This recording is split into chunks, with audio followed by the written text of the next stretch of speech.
Hello friends, this is BM. In today's video, I am going to discuss cross-pollination and xenogamy.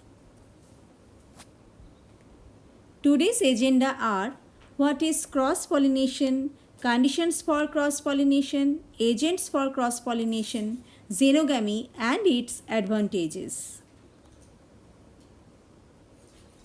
What is cross-pollination? So cross-pollination is a type of pollination mechanism in which pollen grains are transferred from the anther of one flower to the stigma of another flower on a different plant of the same species. Example, papaya plant. So papaya plant is a dioecious species and it has individual male and female plants carrying male and female flowers. So this species undergo cross-pollination. Conditions for cross-pollination. Self-sterility. Self-sterility or self-incompatibility is the inability of pollen to germinate on the stigma of a flower. So they cannot possess self-pollination and undergo cross-pollination. Example, lotus, orchid. Unisexuality. Unisexual flowers means flowers that have either male or female reproductive parts but not both together. So they can be monoecious species or dioecious species. In case of dioecious species, there are individual male and female plants. So they of course undergo cross-pollination, and in case of monoecious species, here the male and female flowers are present on the same plant but on different inflorescences. So they also need cross-pollination. That's what happen in Xenogamy, what I have mentioned in my last video. Dichogamy. In this condition, the male and female reproductive parts mature at different times in a bisexual flower. So in a flower, the male reproductive part is known as androecium and the female reproductive part is known as gynoecium. So the dichogamy is of two types. It's either protandry or protogyny. In protandry, the androecium matures before gynoecium. Example is sweet pea. And in protogyny, the gynoecium matures before androecium. The example is avocado plant. So in both the conditions, self-pollination is not possible and they undergo cross-pollination. Hercogamy. In this situation, there are some barriers between the anther and the stigma. So the stigma is unable to get pollinated by the pollen grains and it inhibits self-pollination and promotes cross-pollination. The example is calotropis. Heterostele. In this condition, the length of stamens and styles are different in different plants of the same species. So, the stigma is unable to get pollinated by the pollen grains of the same flower and it is an adaptation to promote cross-pollination. The example is primrose.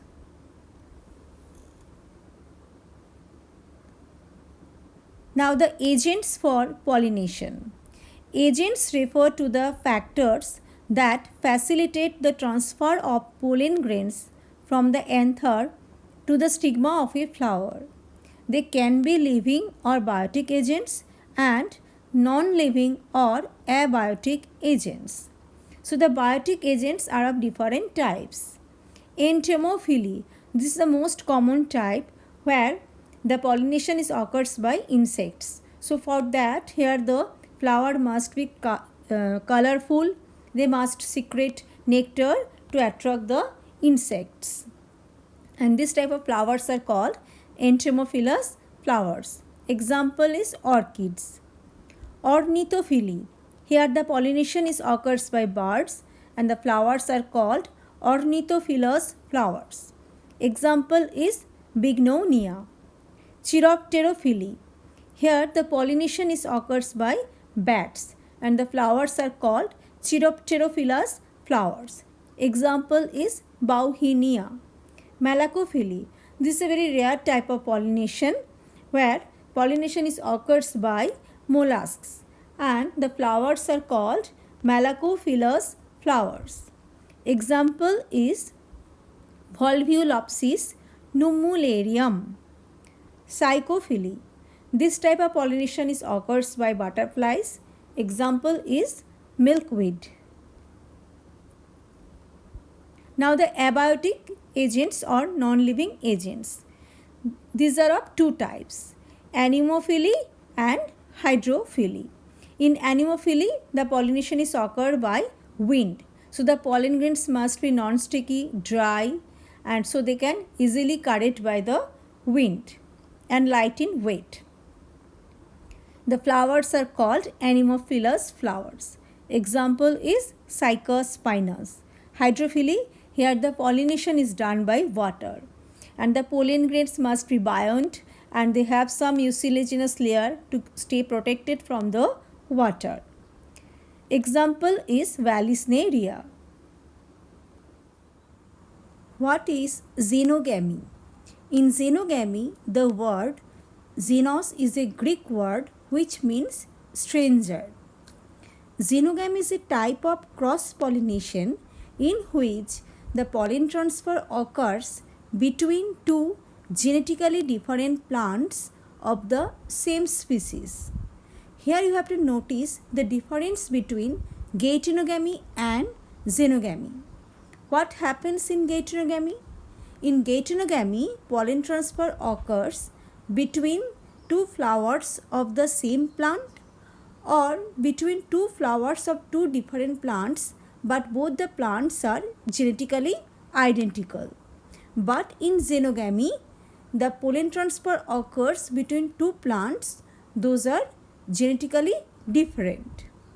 So the anthers and stigma which are involved in xenogamy belong to two different plants and are genetically distinct. Example is papaya. Xenogamy occurs in dioecious plants. So dioecious plants are those species which have different male and female plants carry male and female flowers. So the female flowers get pollinated by the male flowers by xenogamy. But in case of monoecious plant, which are monoecious species? Monoecious species are those plants which have both the male and female flowers on the same plant, either in same inflorescence or on different inflorescence. So the monoecious plants generally possess geitonogamy, but sometimes in monoecious plants xenogamy also occurs when the pollen grains are transferred by wind or by some other agents to a different plant of the same species. Advantages of xenogamy. Increased genetic diversity. In xenogamy, the pollen grains are transferred between two genetically distinct plants of the same species. So the offsprings have a mix of genetic material from two parents. This results in increased genetic diversity within species. It also helps in the adaptability of a species to changed environmental conditions. Production of new varieties. So due to genetic diversity, the plants are produced have new features which in turn help in agriculture as well as horticulture. Increased persistency.